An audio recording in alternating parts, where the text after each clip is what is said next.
សុំទោសបេះដូងដែលខ្ញុំឲ្យអ្នកឈឺ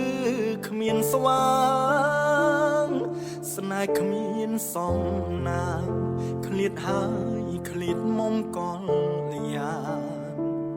ហាមចិត្តក៏ដោយតែហាមទឹកភ្នែកមិនបានព្រោះស្រស់កលយ៉ាងឃ្លាតប្រាណឆ្ងាយបងរកសុំទោសបេះដូងដែលខ្ញុំឲ្យអ្នកឈឺគ្មានស្វាងស្នេហ៍គ្មានសំណាង